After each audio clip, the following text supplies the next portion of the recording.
Hello students, I hope you all are happy at home. Today we are going to learn our new chapter in science. Chapter number 21. Busy at work, our internal organs. Okay, let us start. Can you recall? This is our first activity, but this part is reduced for this year only. Okay, then we start. Can you tell? पहा, can you recall he activity यावर्षी अभ्यासक्रमातून वगळलेली आहे, म्हणून आपण can you टेलपासून start करणार आहोत. On page number 107. What bodily needs or sensations do you become aware of even though you are reading a book? तुम्ही सांगू शकाल का? तुम्ही पुस्तक वाचत असतानाही तुमच्या शरीरात सुरू असणाऱ्या कोणकोणत्या क्रियांची तुम्हाला जाणीव होते? आता आपण पुस्तक पाहत आहोत किंवा रीड करत आहोत, तर आपल्या शरीरामध्ये कोणकोणती क्रिया चालू असतात? हो की नाही? आपण श्वास घेत आहोत म्हणजे रेस्पिरेशनची क्रिया चालू आहे. त्याच पद्धतीने आपल्या पोटामध्ये डायजेशनची क्रिया चालू आहे. तर जे आपल्या शरीरामध्ये वेगवेगळे काही क्रिया चालूच असतात. हो की नाही? आपण कोणती वेगळी जरी क्रिया करत असाल तरी सुद्धा काही क्रिया हे सतत चालूच असतात. जसं आता रेस्पिरेशन हे आपल्याला जाणीव होऊ शकते. ठीक आहे. त्याच पद्धतीने ही क्रिया घडून आणण्यासाठी वेगवेगळे जे इंद्रिय असतात, ऑर्गन्स असतात, ते एकत्रित येऊन काम करत असतात. ठीक आहे. मग या काही क्रिया आणि त्या घडून आणणारी इंद्रिये याविषयी आपल्याला या पाठामध्ये माहिती पाहायची आहे.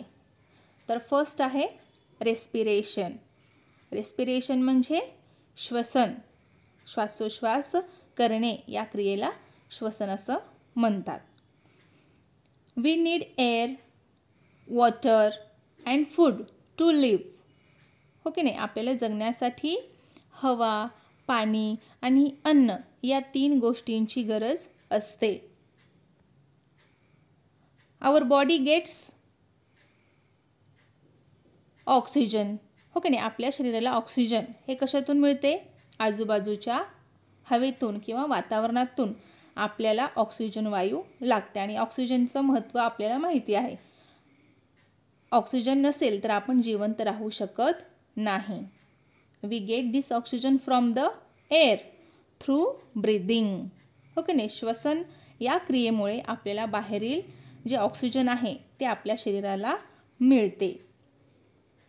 In the lungs the branches of trachea divide and redivide having air sacs or alveoli at the end.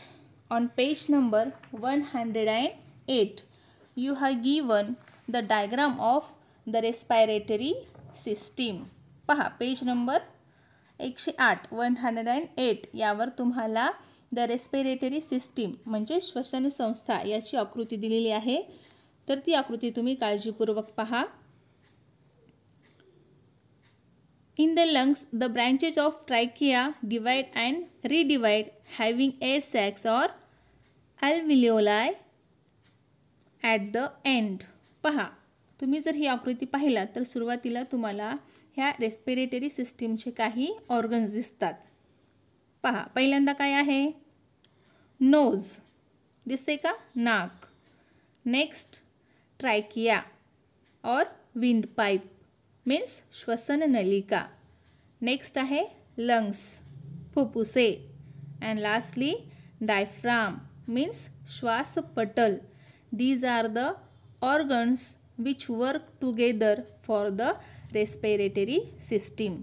श्वसन संस्थेसाठी हे सगळे इंद्रिये आपल्याला काम करत असतेवेळेस दिसतात. डायफ्राम. डायफ्राम मीन्स श्वासपटल. श्वासपटल कशाला म्हणायचं आहे? The diaphragm is a flexible sheet like partition between thoracic cavity and abdominal cavity. पहा, श्वासपटल हे कुठं आहे? उरोपोकळी आणि उदरपोकळी दरम्यान लवचिक पडद्यासारखा जो अवयव असतो त्याला आपण श्वासपटल असं म्हणतो. पहा या आकृतीमध्ये सुद्धा तुम्हाला दिसत आहे. Okay. The diaphragm and it's movement. When the diaphragm moves downward, we breathe in and the incoming air fills the alveoli in the lungs.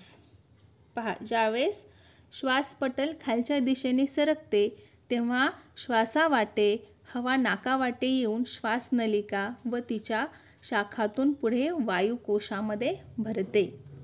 वायुकोश पहा नवीन शब्द आहे. वायुकोश आपल्याला काय कुठं दिसते? Yes, in the diaphragm. Okay.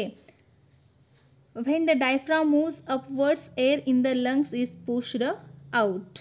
आणि ज्यावेळेस श्वासपटल वरच्या दिशेने सरकते तेव्हा उच्छवाटाद्वारे हवा बाहेर टाकली जाते. याच क्रियेला आपण रेस्पायरेटरी किंवा श्वासोश्वास असं म्हणतो. मग पहा, exchange of gases. Exchange of gases म्हणजे वायूंची देवाणघेवाण. तुम्हाला माहीत आहे, ज्यावेळेस आपण श्वास आत घेतो त्यावेळेस आपण बाहेरील ऑक्सिजन हे नाकाद्वारे आपण आत घेतो आणि ज्यावेळेस हवा बाहेर सोडतो त्यावेळेस तुम्हाला माहिती आहे की आपल्या शरीरामधील जे कार्बन डायऑक्साईड आहे ते शरीराच्या बाहेर पडते. त्यालाच आपण उच्छ्वास असं म्हणतो. नेमकं काय पाहूयात. There are thin blood vessels around every alveolus. When the inhaled air enters the alveolus, the oxygen in the air passes into the blood. वायुकोशामध्ये जे बाहेरील हवा पोहोचते हवेतील ऑक्सिजन वायुकोशाच्या भोवताली असलेल्या बारीक बारीक रक्तवाहिन्यात जाते आणि रक्तातून शरीराच्या सर्व भागात वाहून नेली जाते. तुम्हाला माहिती आहे की आपलं जे शरीर आहे त्याच्यामध्ये काही वाहिन्या आहेत, रक्तवाहिन्या आहेत. तर ह्या रक्तवाहिन्यात ऑक्सिजन जाते आणि रक्तातून शरीराच्या सर्व भागात हे ऑक्सिजन वायू नेल्या जाते. Okay. Then at the same time carbon dioxide brought by the blood enters the alveolus through exhalation. This carbon dioxide is given out of the body. आणि पहा, ज्यावेळेस आपण श्वास घेतो त्याच वेळेस शरीराच्या सर्व भागातून रक्ताबरोबर आलेले कार्बन डायऑक्साईड वायुकोशामधील हवेत मिसळतो. In this way an exchange of oxygen and carbon dioxide gases takes place in the alveoli. हो की नाही. उच्छ्वासाच्या वेळी तो शरीराबाहेर टाकला जातो. अशा प्रकारे वायुकोशात ऑक्सिजन व कार्बन डायऑक्साईड वायूंची देवाणघेवाण होते. तर याच क्रियेला आपण काय म्हणतो? Exchange of gases or respiratory system. यानंतर तुम्हाला दिलेला आहे डू यू नो. तर हा सुद्धा भाग अभ्यासक्रमातून वगळलेला आहे. Okay. Let's start on page number 109. यावर जो द इफेक्ट्स ऑफ स्मोकिंग आहे तो सुद्धा भाग यावर्षी वगळलेला आहे. Okay. Let us start from digestion. Digestion म्हणजे पचन. तुम्हाला माहिती आहे आपण दिवसभरामध्ये वेगवेगळे अन्नपदार्थ खातो आणि ते आपल्या शरीरामध्ये डायजेस्ट होतात. पण नेमके कोणकोणते ऑर्गन्स डायजेशन करण्यासाठी मदत करतात ते आपण या ठिकाणी पाहणार आहोत. Let us now learn something about the alimentary canal, the digestive organs and their functions. Digestion takes place in the alimentary canal. हो की नाही. अन्नपचन हे कुठं होते? अन्ननलिकेमध्ये. हो की नाही. अन्ननलिका, पचनेंद्रिय व त्यांच्या आपल्याला कार्याविषयीची माहिती पाहायचं आहे. On page number 109 you have given the diagram of the digestive system. Now read the organs which helps in digestive system. तुम्हाला आकृतीमध्ये कोणकोणत्या इंद्रियाची नावे दिलेली आहे पहा पचन संस्थेमध्ये. तर कुठून सुरुवात होत आहे digestive system? From the mouth. हो की नाही. तोंडापासून आपल्याला डायजेस्टिव्ह सिस्टीम स्टार्ट झालेली दिसून येते. तर ह्या सगळ्याला आपल्याला म्हणायचं आहे elementary canal. These all are the parts of alimentary canal. First, mouth, salivary glands, esophagus, liver, stomach, then small intestine and large intestine, and lastly anus. These are the main parts of the alimentary canal. Okay.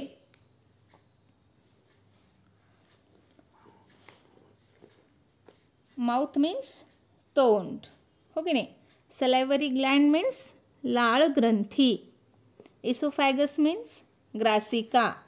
Liver यकृत, दिस is a Gland, हो की नाही, ग्रंथी आहे. Stomach means जठर, त्याला आपण उदर किंवा पोट असेही म्हणतो. देन पॅनक्रियाज, स्वादुपिंड, this is also a gland, हे सुद्धा एक ग्रंथी आहे. स्मॉल इंटेस्टाईन, लहान आतडे. लार्ज इंटेस्टाईन मीन्स मोठे आतडे. देन रेक्टम मीन्स मलाशय अँड लास्टली ॲनस मीन्स गुदद्वार.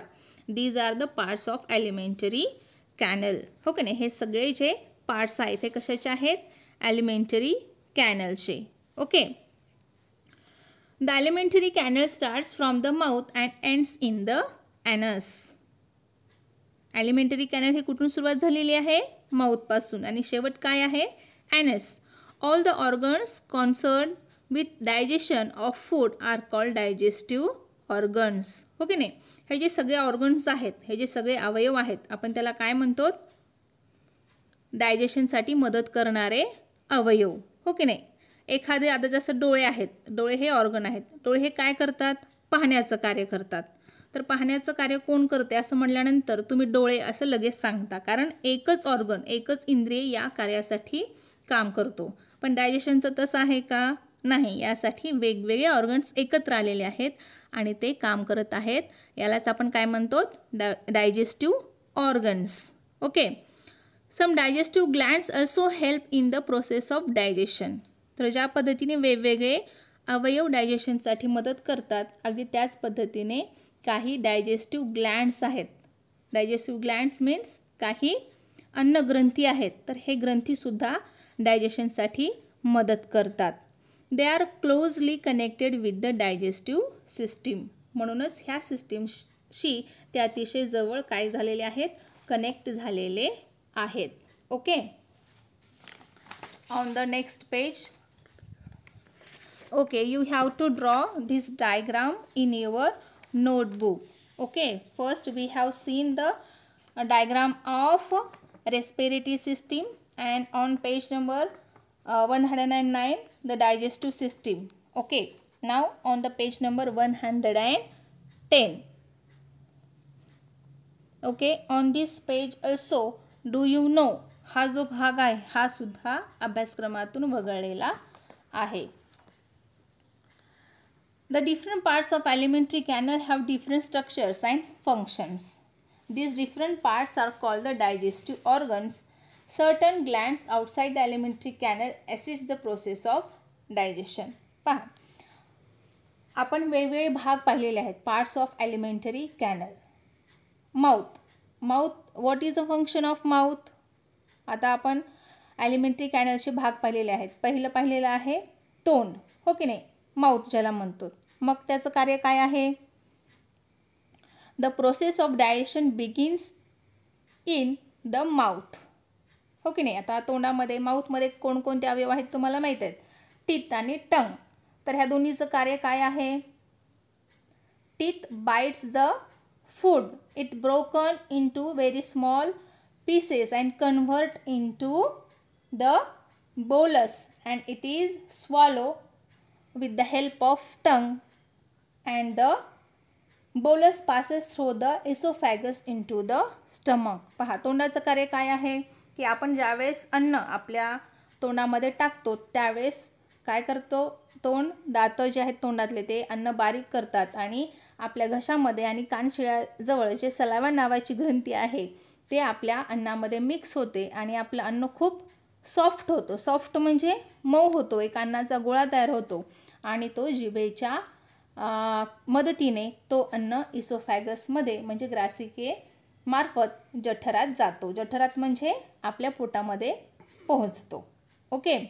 नंतर आहे स्टमक. मग ज्यावेळेस अन्न आपल्या पोटामध्ये जाते त्यावेळेस पोटाची काय क्रिया आहे पहा. आपल्या पोटाचं जे स्ट्रक्चर आहे, शेप आहे तो कसा आहे, बॅग लाईक. हो की नाही. आपल्या शरीरामध्ये जे उदर आहे, पोट आहे, त्याचं स्ट्रक्चर कसं आहे, लाईक अ बॅग, एखाद्या पिशवीसारखं आहे. बरोबर आहे. मग आपल्या पोटाचं काय फंक्शन आहे, some digestive actions take place here. आपल्या पोटामध्ये काही ग्रंथी आहेत, ते ग्रंथी आपल्या अन्नामध्ये मिक्स होतात. सम डिसीज प्रोड्युसिंग जर्म्स आर डिस्ट्रॉइड्स. आणि आपल्या अन्नामध्ये समजा काही जर्म्स आले असतील तर ते सुद्धा आपल्या पोटामध्ये काय होतात, डिस्ट्रॉय होतात. Food is churn and change into slurry. आणि आपल्या पोटामध्ये आपले जे अन्न आहे ते काय होतं, चर्न होतं. चर्न म्हणजे घुसळणे. जसं आपण ताकामधून लोणी घुसळून वेगळं करतो की नाही, अगदी त्या पद्धतीने आपल्या पोटामध्ये आपलं अन्न काय होतं, घुसळल्या जातं. Okay. Then it passes into the small intestine. मग आपल्या पोटामधून आपलं जे अन्न आहे ते आता कुठं जातं, स्मॉल इंटेस्टाईन. आता पहा स्मॉल इंटेस्टाईन, तुम्ही आकृतीकडे लक्ष द्या,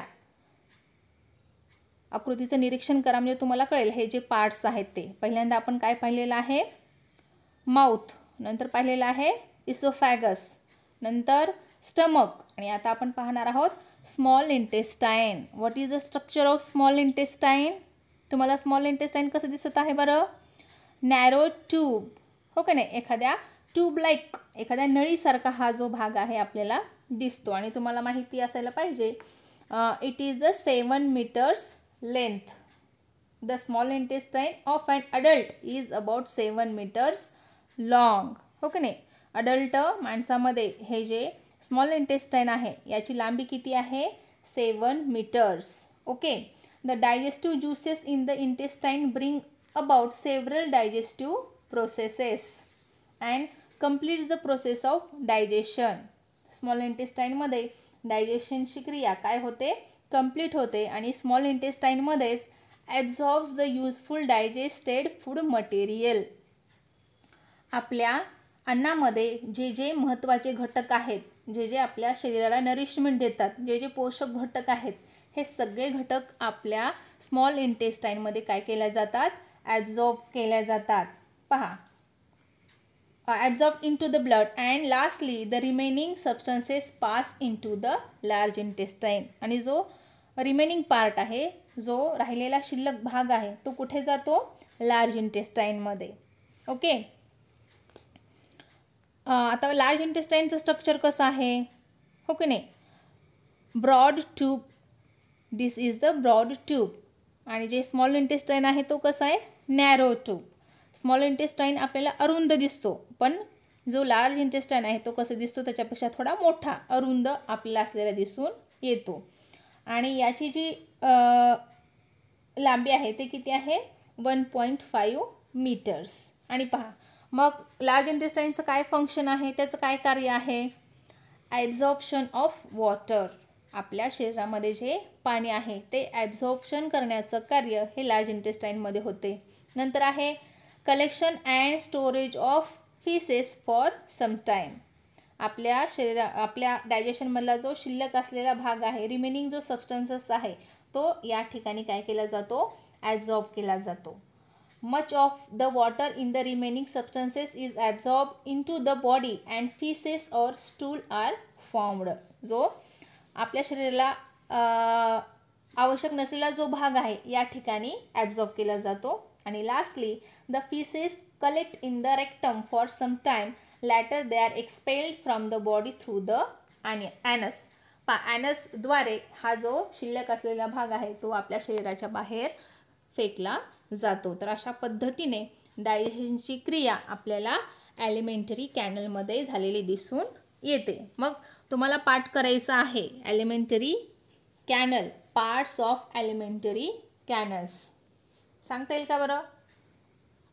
yes, mouth, oesophagus, stomach, small intestine, large intestine and anus. These are the parts of the alimentary canal. तर प्रत्येक पार्टचे स्ट्रक्चर कसं आहे आणि त्याचं काय फंक्शन आहे तुम्हाला हे सुद्धा पाठांतर करायचं आहे. Okay. Now on page number 111. Do you know, if you want healthy teeth, we need to look after them. Every tooth has a covering of enamel which protects the delicate inner parts of the tooth. Enamel is the hardest substance in our body, but if we do not keep our teeth clean, even this enamel corrodes and teeth decay. पहा, तुम्हाला माहिती आहे का, आपल्याला चांगले व्यवस्थित जर दात हवे असतील तर त्याची आपल्याला काळजीसुद्धा घेणं आवश्यक आहे. हो की नाही. बऱ्याच जणांचे दात किडतात, कुजतात. का? कारण आपण त्याची व्यवस्थित काळजी घेत नाही. We have to brush our teeth 2 times daily. You have to brush your teeth 2 times. आपण आपल्या दातांना ब्रश 2 वेळेस करणं आवश्यक आहे, सकाळी आणि रात्री झोपण्याच्या अगोदर, तरच आपले दात व्यवस्थित राहू शकतात. आणि तुम्हालाही माहीत आहे का, आपल्या शरीरामध्ये सर्वात कठीण जो भाग आहे तो कशाचा आहे? दाताचा. आपल्या दातावर जो इनॅमल हा भाग आहे तो आपल्या शरीरातील सर्वात कठीण, सर्वात स्ट्रॉंग असलेला हा भाग आहे. तुम्हाला जर विचारलं की शरीरातील सर्वात कठीण भाग काय, तर बरेच जण काय सांगतात? बोन, हाडं. पण नाही, हाडापेक्षाही आपल्या दातावरचा जो इनॅमल आहे तो सर्वात कठीण भाग आहे. आणि आपण जर दात व्यवस्थित स्वच्छ केलं नाही तर हा इनॅमल काय होतो? नष्ट होतो आणि आपले दात किडतात. Okay. Be careful about it. While having our meals, we enjoy many different tastes and flavors. We sense them using our tongue and nose. But sometimes we find that a food item tastes or smells bad. It may be because the food is spoiled. One should pay attention to such changes in food. In case the food has really gone bad, one can avoid eating it. अनेक वेळेस काय होतं, बऱ्याच वेळेस की जेवत्या वेळेस अन्नाचा जो स्वाद आहे, जी टेस्ट आहे ते काय होते? बदलते. हो की नाही. बऱ्याच वेळेस अन्नाचा वाससुद्धा येतो. तर हे कशामुळे होतो? अन्न स्पॉईल झाल्यामुळं, अन्न खराब झालं याची लक्षणे आपल्याला लक्षात येतात. एकतर त्याची टेस्ट, चव बदलते किंवा त्याचा स्मेल, वाससुद्धा आपल्याला कसा येतो? वेगळा येतो. म्हणून अन्न खराब झाले असल्यास ते आपल्याला खाण्याचं टाळायचं आहे, खायचं नाही. आपण जर ते अन्न खाल्लो तर आपल्याला वेगवेगळे आजार होऊ शकतात. Okay. Next part, systems in the body. इंद्रिय संस्था. You have seen how several organs work together in bring about respiration. If even one of them organs does not function properly, the process of respiration will not be completed. तुम्हाला माहिती आहे, आपण respiration system आताच पाहिलेली आहे. अनेक इंद्रिय मिळून श्वासोश्वास घडून आणतात. यापैकी कुठलाही एक इंद्रिय नीट काम करत नसेल तर ही क्रिया म्हणजे श्वसनाची क्रिया किंवा श्वासाची क्रिया पूर्ण होऊ शकत नाही. A group of organs which work together to carry out function of the body is called a system. संस्था म्हणजे system. A group of organs which work together to carry out a function of the body is called a system. म्हणजे शरीराचे एखादे काम एकत्रितरित्या पूर्ण करणाऱ्या इंद्रियाच्या अशा गटाला इंद्रिय संस्था म्हणतात. Thus, the nose, trachea, lungs and the diaphragm together make up respiratory system. म्हणूनच नाक, श्वसननलिका, फुफ्फुसे आणि श्वासपटल यांना एकत्रितपणे श्वसन संस्था म्हणतात. ज्यावेळेस अनेक इंद्रिय एकत्र येऊन काम करतात त्यावेळेस त्यांना संस्था किंवा सिस्टीम असं म्हणतात. Okay. Energy for the body. आपल्या शरीराला ऊर्जेची सुद्धा आवश्यकता आहे. पहा, मग शरीरातील ही जी ऊर्जा आहे ही आपल्याला कशी मिळते? Through the process of respiration, oxygen enters into the blood. तुम्हाला माहिती आहे की ऑक्सिजन हे आपल्या शरीरामध्ये रेस्पिरेशनद्वारे येते. The digested food nutrients are also absorbed into the blood. Blood carries oxygen and nutrients to all the parts of the body. Are also absorbed nutritions. Okay, some nutrients act as fuel for the body. Through slow burning of this fuel the body gets energy. मग आपल्या शरीराला ऊर्जा कशातून मिळते? तुम्हाला माहिती आहे की पचनातून तयार झालेले पदार्थही रक्तात मिसळतात व रक्ताबरोबर ते शरीराच्या सर्व भागात पोहोचतात. त्यापैकी काही पदार्थ शरीरासाठी इंधनाचे काम करतात.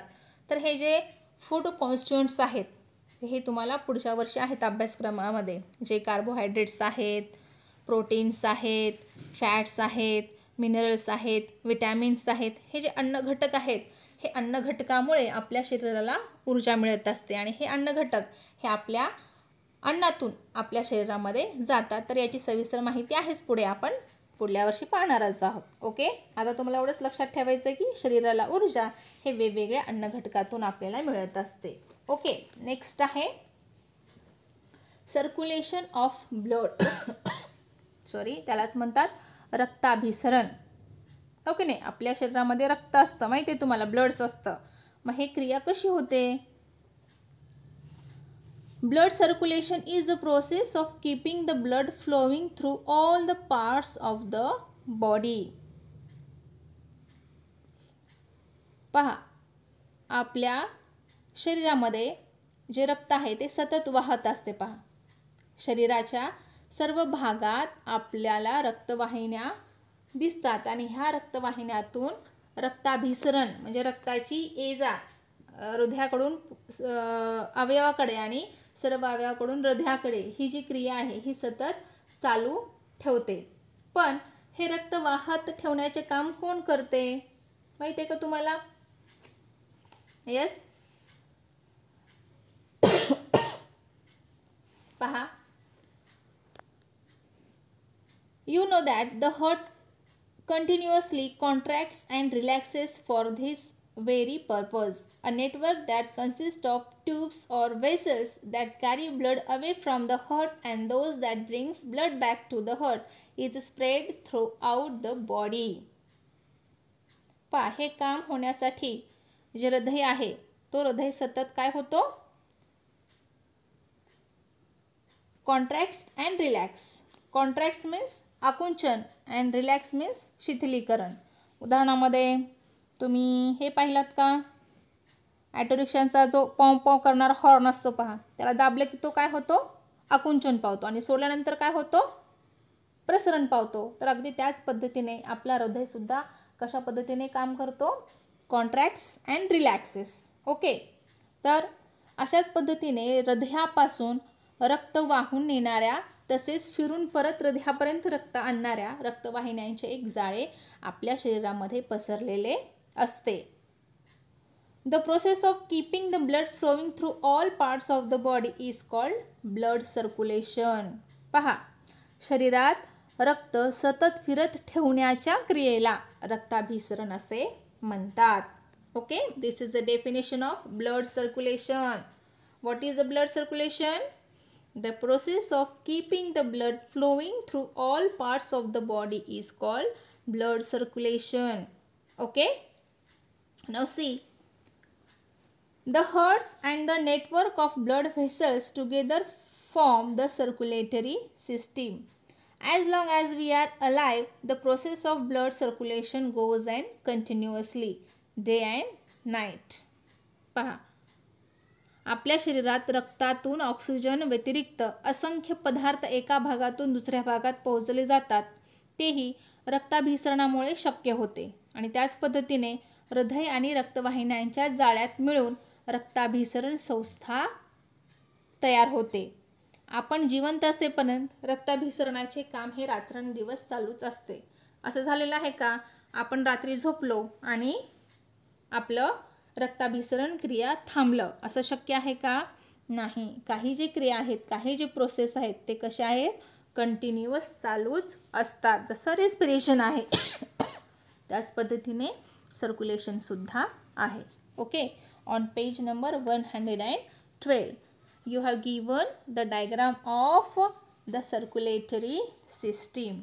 You have to look. पहा, सर्क्युलेटरी सिस्टीम, रक्ताभिसरण संस्था याची आकृती तुम्हाला या ठिकाणी दिलेली आहे. तर या आकृतीमध्ये तुम्हाला काय दिसत आहे? हृदय आहे.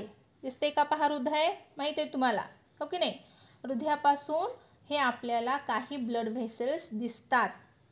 तर हे जे ब्लड व्हेसल्स आहेत ते हृदयापासून आपल्या शरीरातील इतर अवयवापर्यंत काही ब्लड व्हेसल्स रक्त पोहोचतात आणि त्याच वेळेस दुसरे जे रक्तवाहिन्या आहेत ते हृदयापर्यंत काय होतात? अशुद्ध रक्त आणण्याचं कार्य करतात. तर अशा पद्धतीने आपल्या शरीरामध्ये रक्ताभिसरणाची क्रिया चालूच असते आणि हे हार्ट, आपला हृदय, या क्रियेला घडवून आणतो. आणि हार्ट आपला कशा पद्धतीने काम करतो? Contracts and relax. Okay, now the next is the nervous system, चेता संस्था. पहा, the functions of the respiratory, circulatory and digestive system are vital for the body. पहा, आपल्या शरीराला रेस्पिरेटरी, सर्क्युलेटरी किंवा डायजेस्टिव्ह सिस्टीम हे जे आहेत हे सगळे संस्था किंवा ह्या सगळ्या क्रिया अतिशय महत्त्वाच्या आहेत, हो की नाही? व्हायटल, अतिशय आवश्यक आहेत. ह्या जर क्रिया झाल्या नाहीत तर आपलं शरीर व्यवस्थित काम करू शकत नाहीत. Okay, they have to be carried out ceaselessly. There are some tasks that we carry out only when we like, for example speaking, running, studying, playing.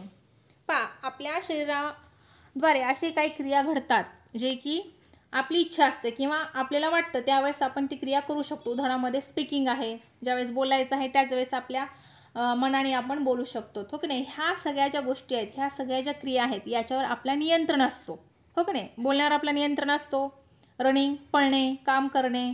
पण अशाही काही क्रिया आहेत ज्यावर आपलं नियंत्रण नसतो. फॉर एक्झाम्पल आपण आत्ताच पाहिलेलं आहे सर्क्युलेशन, रक्ताभिसरण.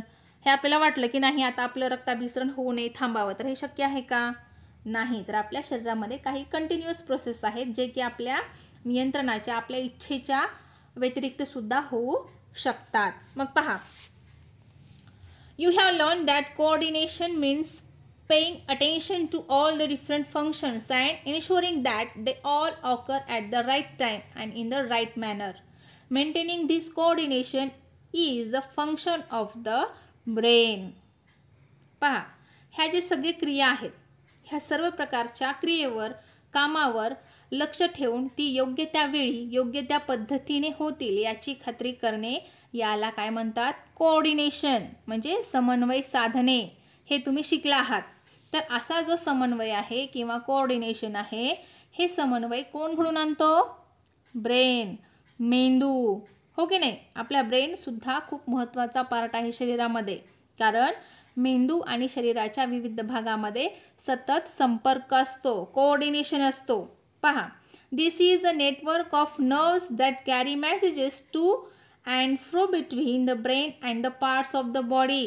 The brain and the network of nerves are together called the nervous system. The nervous system functions to coordinate all our bodily functions. हो की नाही? आपल्या शरीरामध्ये जे मेंदू आहे, मेंदू आणि शरीराच्या विविध भागामध्ये सतत संपर्क असतो. त्यासाठी ते एकमेकांना संदेश वहन करणाऱ्या अनेक तंतूंनी जोडलेले असतात. त्यांना काय म्हणतात? चेतातंतू, नर्वस सिस्टीम. पहा, आणि चेतातंतूचे जाळे यांना एकत्रितपणे चेतासंस्था म्हणतात. चेतासंस्था शरीरामध्ये समन्वय राखण्याचे कार्य करतात. पहा, तुम्हाला या ठिकाणी डायग्राम दिलेली आहे, द नर्वस सिस्टीम. तर आपल्या मेंदूपासून वेगवेगळे हे जे चेतातंतू आहेत ते आपल्या शरीराच्या वेगवेगळ्या भागाकडे पसरलेले दिसतात. त्याला काय म्हणतात? नर्व्स. हे जे नर्व्स आहेत हे आपल्याला मेंदूपासून वेगवेगळ्या भागाकडे गेलेले दिसतात. मेंदू आणि या चेतातंतू यांच्यामध्ये कोऑर्डिनेशन होतं, म्हणून आपल्या प्रत्येक कार्यावर नियंत्रण असतो. ओके, नाव पेज नंबर 113. तर याच्यावर सुद्धा जो डू यू नो हा पहिला भाग दिलेला आहे तो वगळलेला आहे. Okay, now other systems in the body. मग आता हे जे आपण वेगवेगळे सिस्टीम्स पाहिलेले आहेत आतापर्यंत त्याच्या व्यतिरिक्तही काही आपल्याला सिस्टीम्स दिसतात. मग ते कोणकोणते आहेत? आतापर्यंत आपण काय काय पाहिलोत? कोणकोणते संस्था पाहिलोत? कोणकोणते सिस्टीम्स पाहिलोत? Yes, first respiratory system, then digestive system, then circulatory system, हो की नाही.